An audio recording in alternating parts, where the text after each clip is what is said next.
We haven't seen a crisis like this since 1897. This will have a deep impact when our exports get shut down, not just for beef, but for other products. And we as consumers are the ones that are going to pay the price. Everything is at jeopardy now, because what we're trying to do now is save herds. And you cannot save herds now when there's no rollout plan, when there's no timelines attached to what needs to happen for farmers to save their cattle now. And I cannot believe that a department can blame the farmers that they serve for the problem that we are in. That's a cowardly argument. What can realistically be done now? Today we speak about a very, very important issue. At least I believe it's an important issue. I say that because I'm just sensing a lack of urgency around what I am coming to understand as a mega crisis. And that is the crisis of the foot and mouth infection in the whole of South Africa. We have come to understand that 8 out of the 9 provinces in the country are infected. In other words, all of the herds in those 9 provinces are suspected to be infected or will be infected as we speak. And it's not just in the beef farming space, it's in the dairy farming space, and we're beginning to hear that the pork industry is beginning to be affected and infected in this whole issue. We're going to be having a conversation with the CEO of the South African Agricultural Institute, SAI, and that is Mr. Francois Rousseau, who has been at the forefront of really bringing this story out to those of us who may be lay to the agricultural space in ways that are relatable, that are understandable to us. And I suppose at some point we need to acknowledge that this becomes a very politicized matter, it becomes a partisan matter in the way that it is being discussed in various places. But my sense is that we can't mess around with this matter in that way. Francois, thank you so much for agreeing to come and talk to me about this very scary situation. Why am I so scared about it? No, you're very right to be scared. This is something that's affected and affecting most of the cattle farmers in South Africa, and most of them are also bracing for it. Unfortunately, farming is a thing where you farm because it is profitable. Farming is not a charity. And this is the type of the disease that threatens the profitability of farmers. And it's only going to be for a short period where some farmers, and maybe most of them, decide that it's just not profitable to farm beef anymore. It's just not profitable to have dairy cattle anymore. And they are going to either pack up and leave and go to the city, or they're going to farm something else. And we as consumers are the ones that are going to pay the price.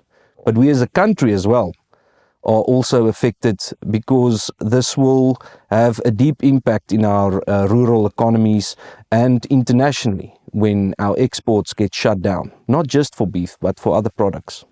Give me a sense, Francois, of the biology of foot and mouth disease. What are we talking about? Are we talking about a viral infection here? Are we talking about a bacterial infection? And what are its symptoms? And where does it come from? Yeah, so in South Africa we've got game, especially there in the Kruger National Park, and the Kruger National Park is built north to south. Animals usually migrate east to west, and it's endemic in buffalo, and not just there in the Kruger National Park, but in parts of KwaZulu-Natal as well. So what usually happened was the elephants would trample down the fence, and then the buffalo would get out, or there's contact with cattle and the buffalo, or just cattle grazing along the side. But that is how the virus spread, and that's why we had red zones in that area that were fenced off and that were patrolled, and we just made sure we contained it for 80 to 90 years. And this disease has now spread due to various outbreaks that we had. 2019, 2021 being some of the biggest ones. There were some smaller ones in 2001, but we had good state veterinary controls in place. You can stop this disease if you act within 24 to 48 hours, stop movement control, and if it's spread out wider, vaccinate from the outside in within a 10-kilometer radius. So this is a virus which is highly infectious. It's not just with a touch of animals. It can transmit via water, any place where it's humid, in your clothes, on your hands, in your breath, it can be spread. That's why veterinarians don't visit sick animals or other animals within 4 days after they've visited a sick feedlot or sick cattle. It's not harmful to humans. We are not affected by it, but what it does is it affects the cattle's condition. It creates blisters on the tongue, and it creates sores on the hooves.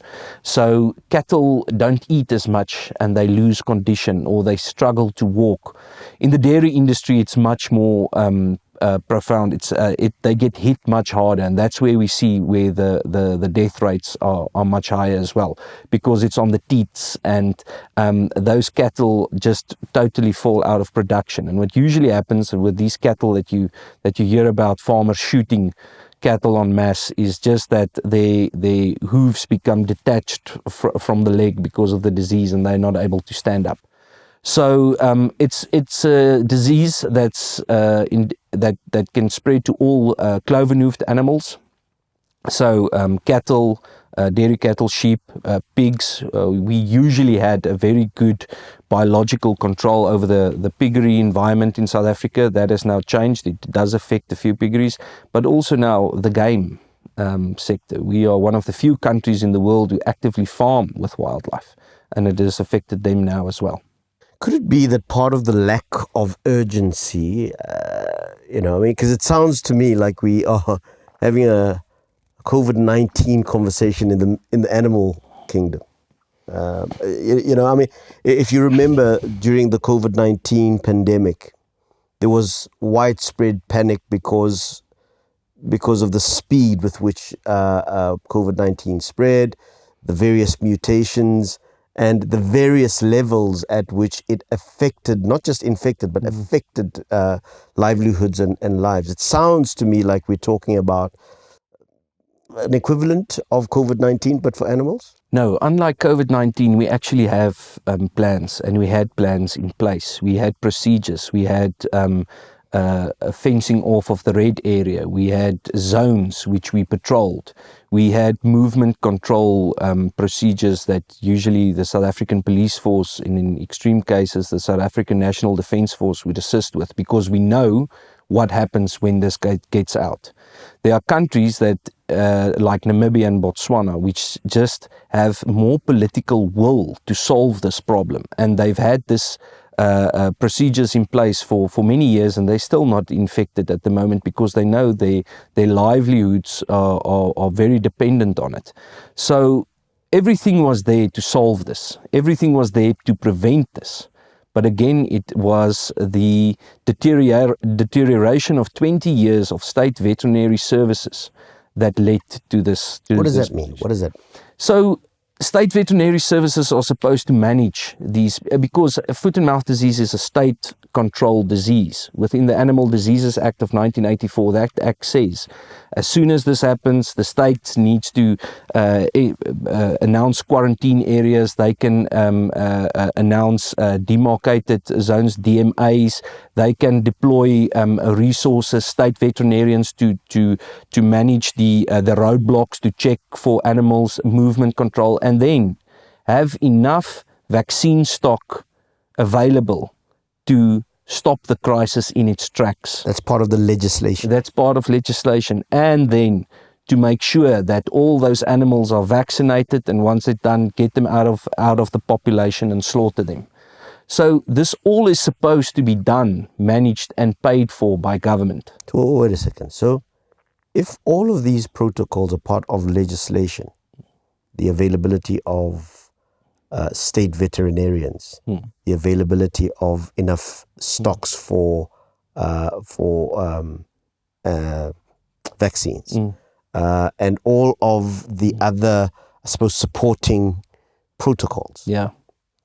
If that is not available, does that mean that government is not functioning within the law with regards to that? Yeah, they say those are only regulations. You know, they say, yeah, it's regulatory that we do it, but you know, we can't be compelled, because there's also a section of that law that says you can't be anybody acting within the law, within the government sphere in that act, cannot be held liable for any neglect. Because that was going to be my of question. the implementation of the act, yeah. except if it's maliciously done or done on purpose.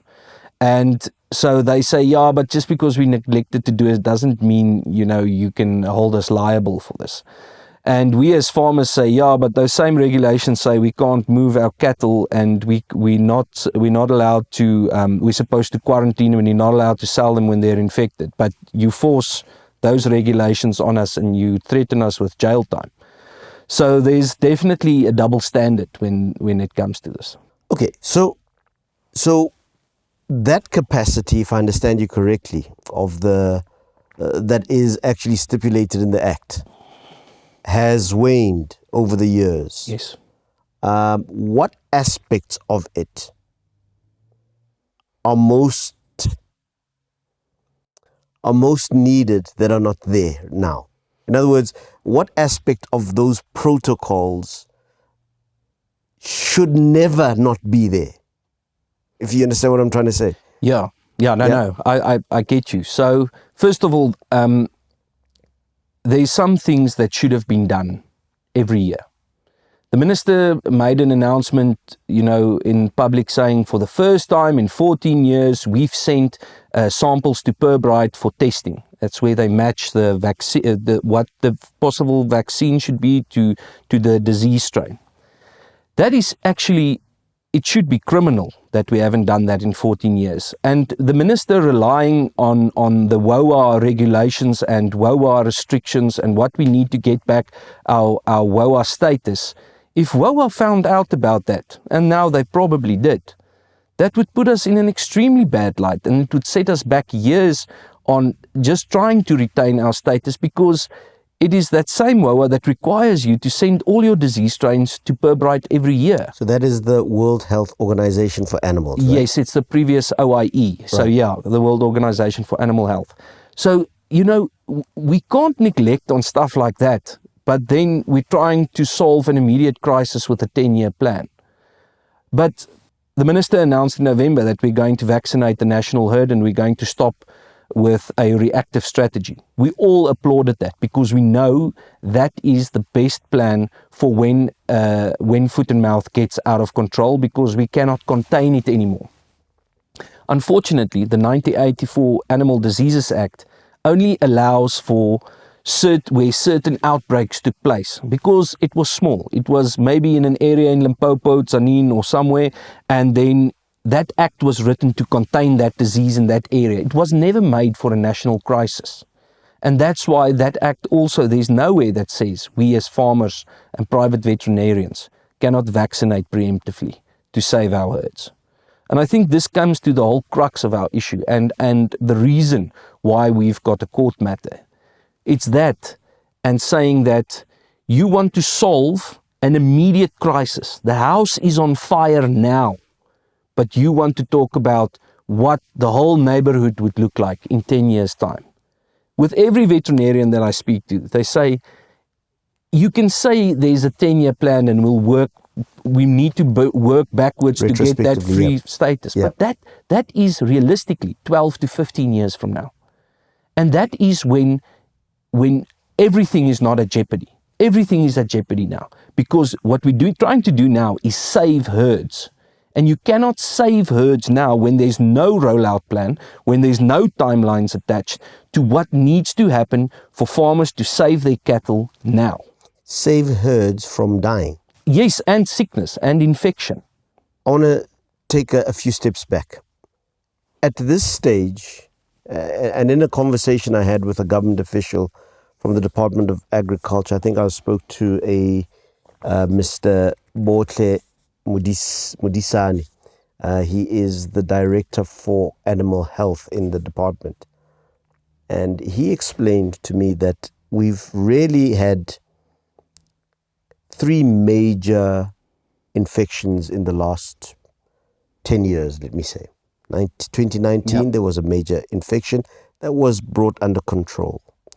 Then we had another one in 2021 that was also brought under control, although some of the strains from that are still active, if I understood him correctly.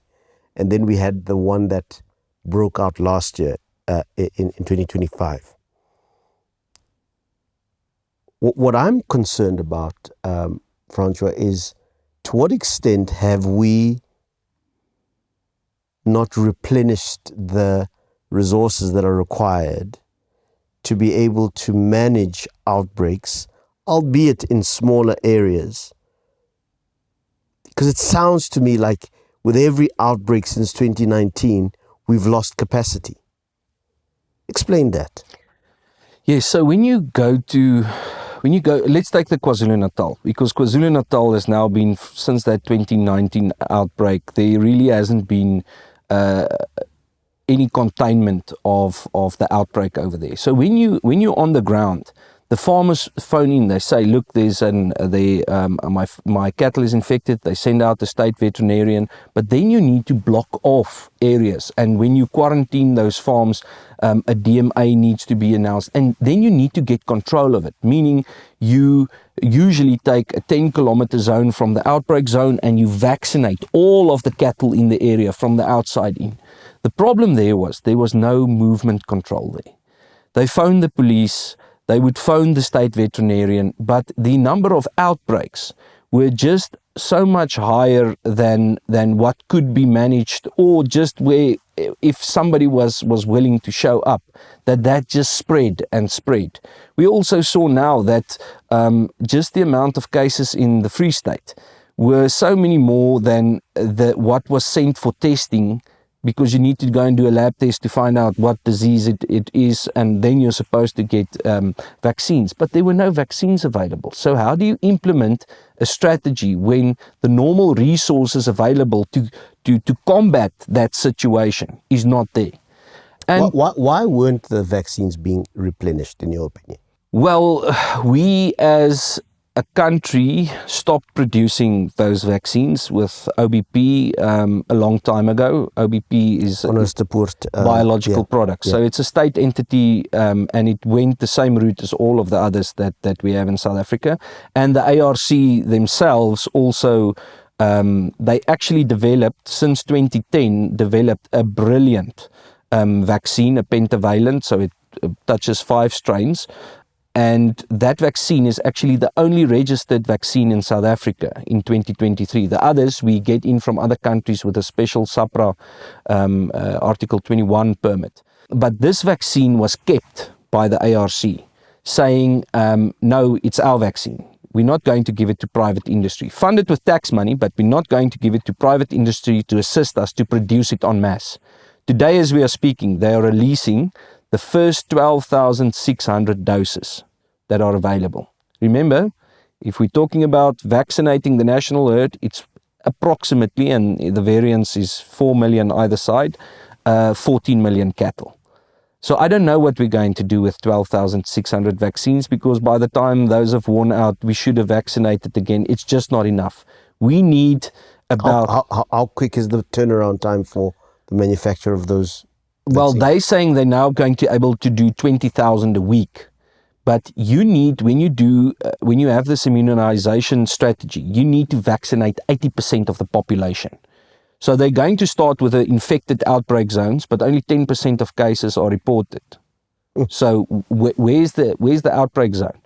So what we do need is, we do need 2 rounds of vaccines, let's say 28 million doses now, and state veterinary capacity. Those state veterinarians are not people that go out to farms and vaccinate cattle. They're there in a monitoring capacity. And we're happy with that. But you do need to release the power of private sector as well, meaning the 400 plus private veterinarians that we have as well. Remember, they're not getting paid to do that. And they are not also going to vaccinate each and every farmer's cattle themselves. So we need animal health technicians, we need farm workers, we need farmers. And this is again my problem with this thing, that it must be state controlled, and it must be state controlled and state monitoring are two different things. And the World Organization of Animal Health has already done projects in the eastern parts of Africa where they have this process where farm workers and farmers can vaccinate their own cattle, because nowhere in the world we have the capacity where government alone can do this. The minister has been on record on many times saying that we are working with the private sector. We are working with the private sector. You sound like that's not what's happening. That's not at all. And I've seen all of these speeches. He thinks when he talks about the private sector, he talks about his advisors. He's appointed 2 advisory committees, and they call themselves the Triangle. So on the one side, you've got the veterinary experts, which have been there for 5 months plus now, since they were appointed. They are the best people to have there. There's no contention about that. But none of their recommendations have been implemented. The one that was implemented was 2-3 weeks ago, when they sent the first sample, which they should have done 14 years ago, and every year after that to Pirbright. Why? I can't tell you that. I don't know why information where the minister says we have harnessed the power of the private sector, but he doesn't listen to their recommendations. The other leg of the triangle is farming organizations and producer organizations. Places like the Milk Producers Organization, TLUSA. Now they are going to run into the same issue as the first leg of the triangle, because both legs of the triangle report to government and has to get their sign-off. And there's a blockage there which the minister will not acknowledge. But it has happened because it's been 5 months since the first one was approved. And look how much worse the outbreak has gotten. My most concerning thing is the fact that the minister and his officials went behind the back of private industry in South Africa after they have announced both Biogenesis Bago in Argentina and Design Biologics in South Africa. And I mean, that is the top-rated facility. It is state of the art. They've got cold chain, they've got cold storage, they've got a courier service. What did the minister announce?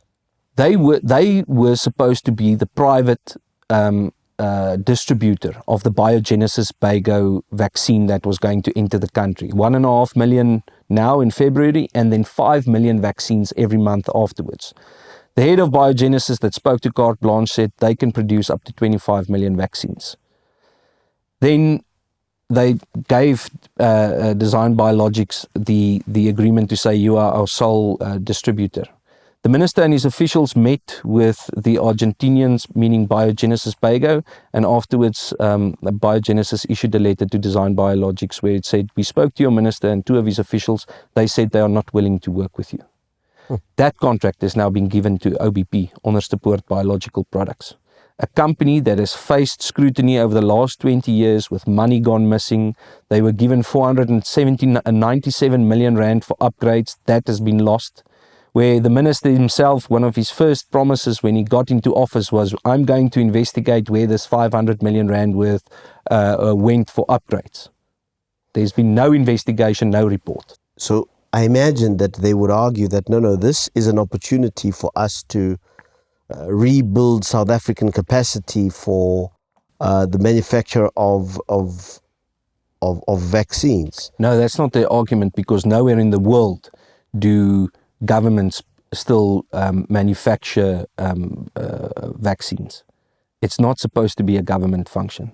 When you talk to veterinarians from other countries, they want to know what's your obsession with producing vaccines. Leave that to the private sector.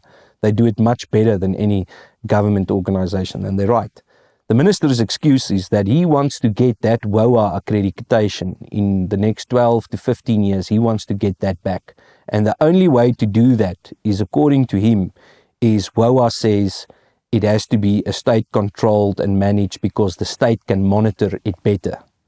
But private veterinarians also have a monitoring capacity. They also have a traceability function. They can report on each and every vaccine that they've distributed to a farmer and to private veterinarians. Is that not the big problem? Yes, yes, definitely. That we have a contention between practitioners, I'll put it that way, farmers themselves and government, and it appears there's no trust. There's a trust deficit between farmers and government as to where and how vaccines should be produced and administered? I think the trust was broken when you're talking about a 10-year plan, but no rollout plan, no timelines. But our cattle are infected now, and the rest of us are waiting for the wave to hit us. Auctions are being called off, cannot send any of these infected or possibly infected cattle to the feedlot. Some farms have been quarantined off. And if you keep on singing the same tune but nothing happens on the ground, that is where performance is measured, is what are the farmers feeling on the ground.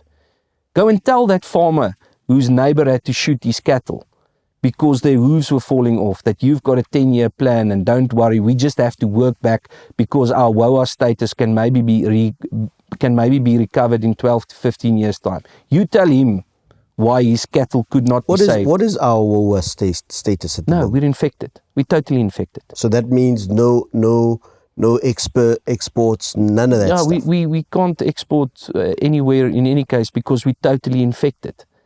Now, do you really want to try and recover that status within 12 to 15 years at the cost of animals dying now?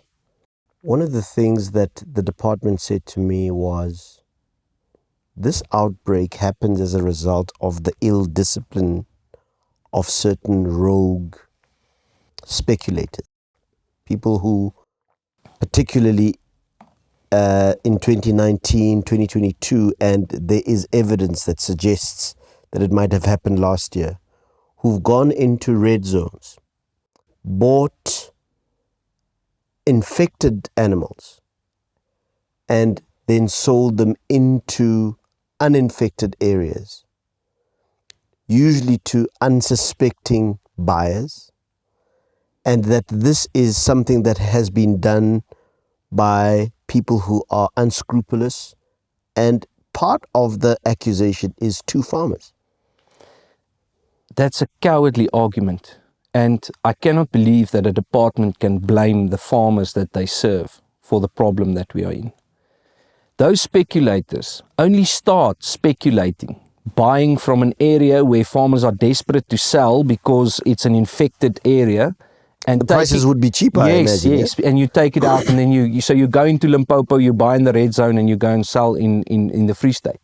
But there have always been roadblocks. There have always been movement control. When everybody sees cattle on a fented trailer or on whatever, they stop it. They say, where's your veterinary certificate? Where's your burn marks? All of those stuff. And that should always be monitored. So when I talk about the reduction in capacity, and the fact that we don't have any state veterinary services that are supposed to monitor. That's what they do. They monitor diseases. That's why it's a state-controlled disease. So now you didn't have vaccines, you didn't monitor, you didn't speak to the South African police force to implement movement controls. I have not seen one movement control or blockade or roadblock to check for. The one that we were involved with, the police mobilized within 3 hours close to the Northern Cape. There's been no conversation between the Department of Agriculture and South African Police Force to say, please assist us. We need to put up roadblocks. We need to stop the movement from one province to another, from one infected area to another. Paint for me the picture for what it means to a farmer to have his whole herd infected. And I want to also understand, Francois, I mean, it's not just established commercial farmers that are having to deal with this crisis.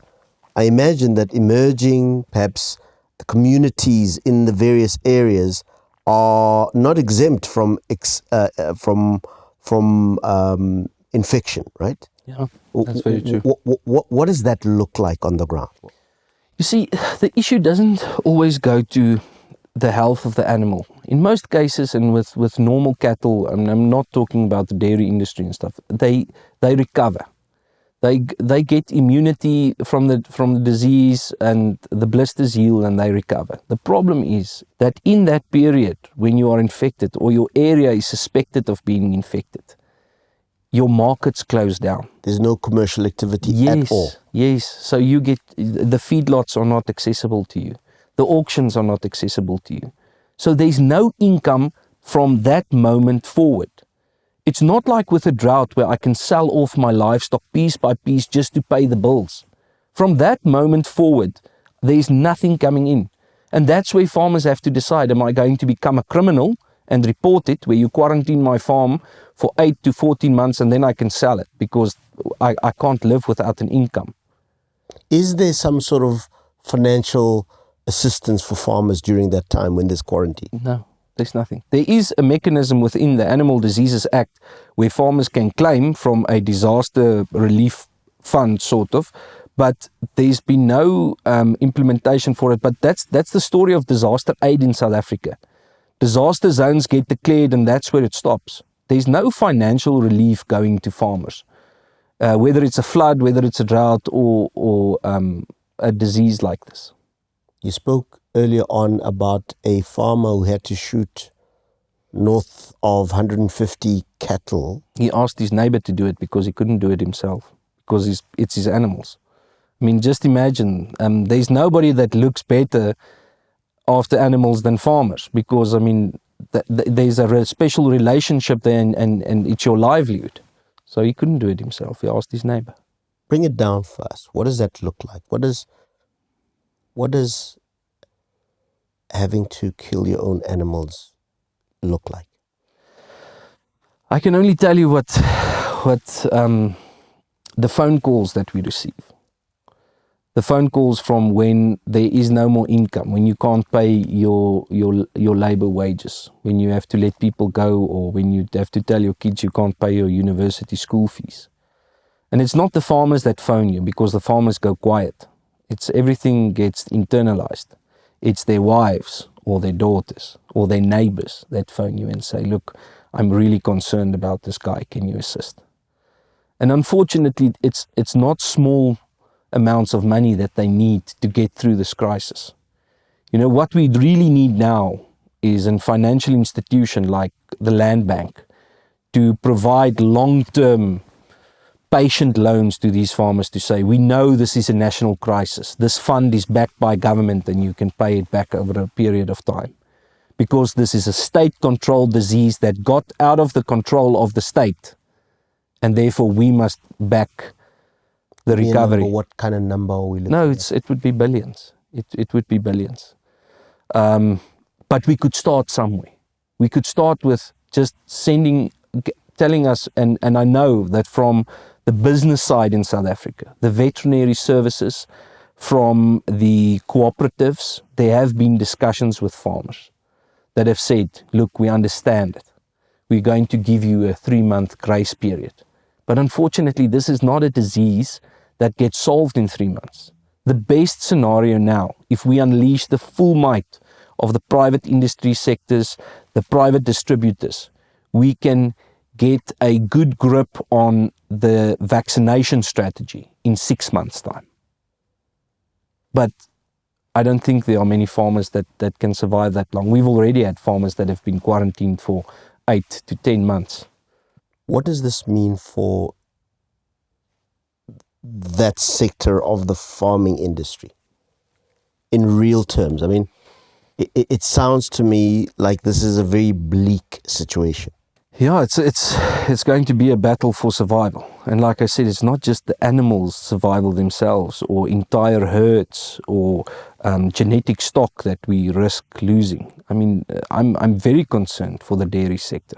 I'm very concerned for dairy farmers which are going out of business because those animals just, either they die en masse because of the fact that they cannot stand up, and or their production just drops drastically. And I mean, farming is not a high margin business. There's not massive margins where you can know, okay, well, I've saved up enough. The margins are low.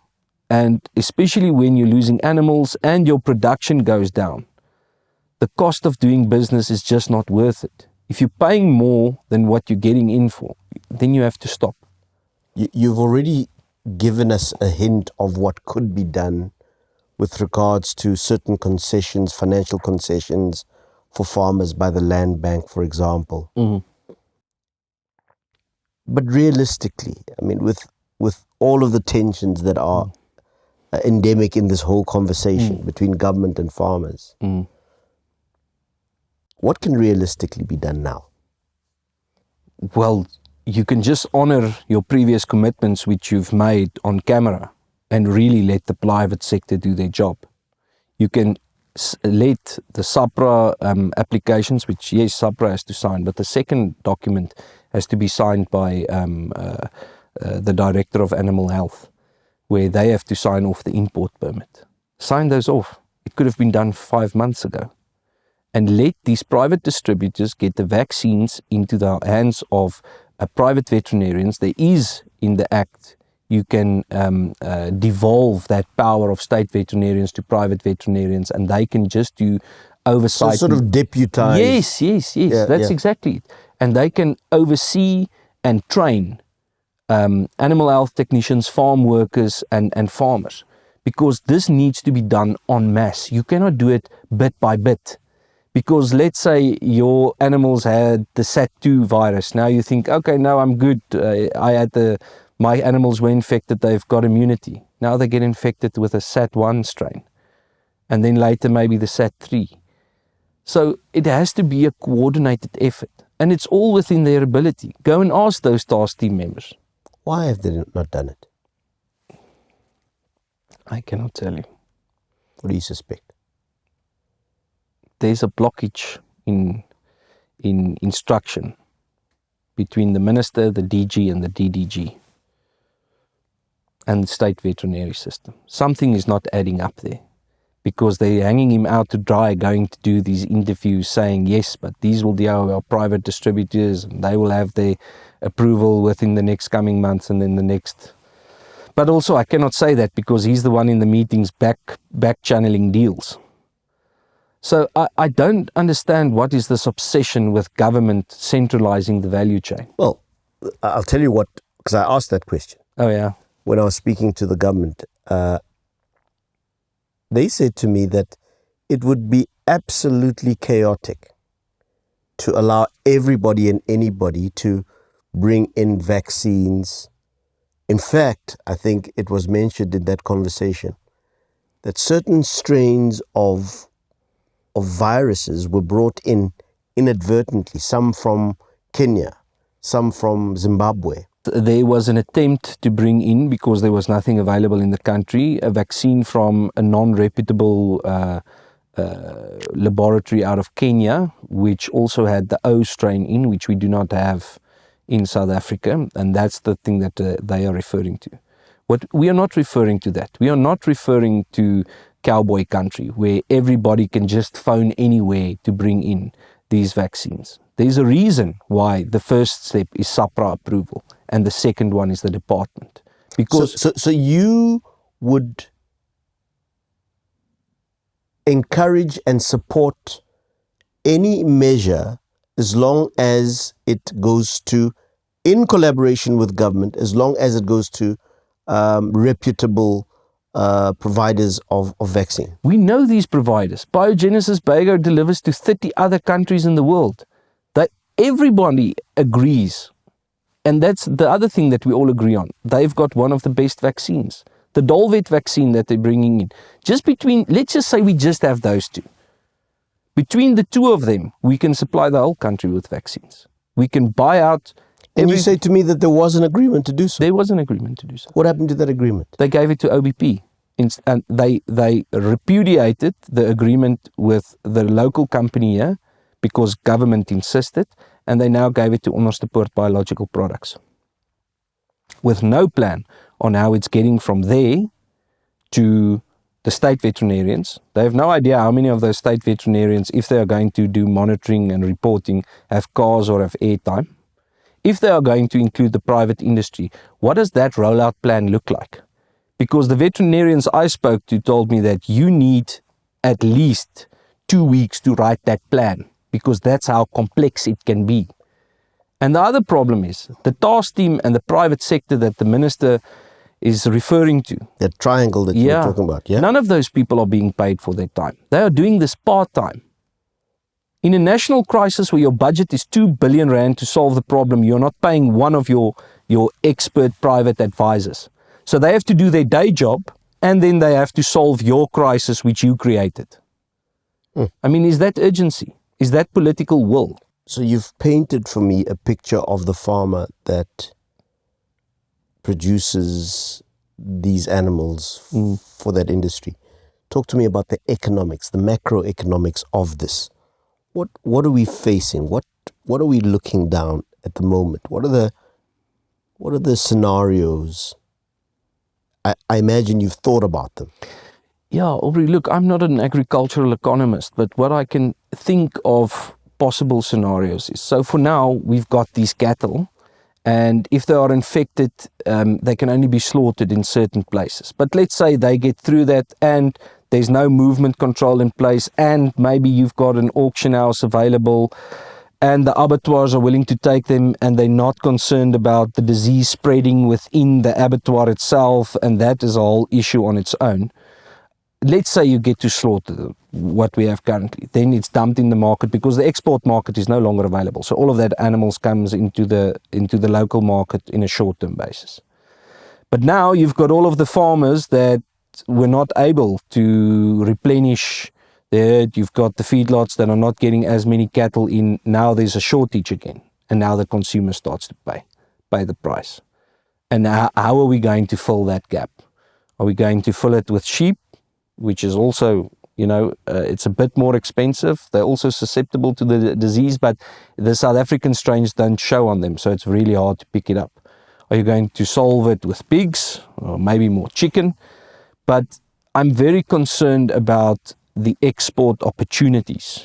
We've spoken off air about this, and I'm not willing to elaborate on it because it would just create too much havoc. Unfortunately, this is not a quick fix. It's not we're going to do the announcement, because the moving parts, this morning when I discussed this with a veterinarian, the nitty-gritties of solving it is extremely complex, and we need people full-time on the matter to solve it because of the possible economic damage that it could inflict. Right now, you have the ear of the minister. And you were perhaps in a position to say something to him right now. What would it be right now? Aubrey, I know the people who are on those task teams, who have his ear, who speak to him on a weekly basis. They've already tried that. Some have tried it for 5 months. It hasn't worked. It's just that simple. It's just implement your task team's recommendations. Give them the necessary resources to solve this problem for you. But the problem again, when I watched the ARC's 12,600 vaccines being launched at their facility, the same people who for the last 20 years got us into this crisis are now the same people who are going to lead us out of it. And that's not the answer. So yes, the minister doesn't talk to people who disagree with him. That's why we're not part of the process, or we're invited because we disagreed on other things. And I don't think we will be. And he accuses us of spreading disinformation and using the media against him. And that's not the matter. The fact is, we speak to our farmers every morning. We receive the WhatsApps, we receive the calls. And they want to know, where are the vaccines? Why haven't they arrived yet? Why did it take 5 months to send the samples to Pirbright? All of these questions we have to answer. So it's... Tell me why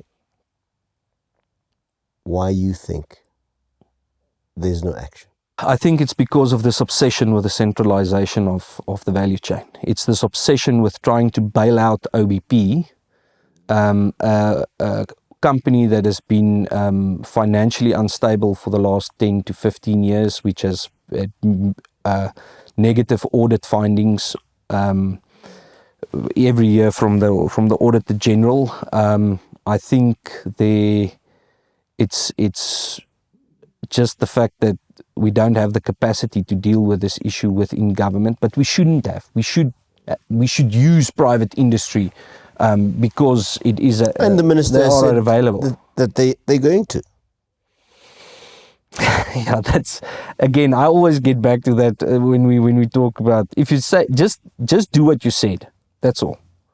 That's all. We really have all the experts. Well, yourselves and Sakalecha are taking the government or the department to court now. Yes, with Free State Agriculture. What is your prayer to court? What do you want to achieve? We are just asking the court. There is nothing in the current Act and regulations that stops a farmer from preemptively giving his cattle the vaccine. And why is it that private institutions cannot get the vaccine and sell it on? Why does the government need to control that?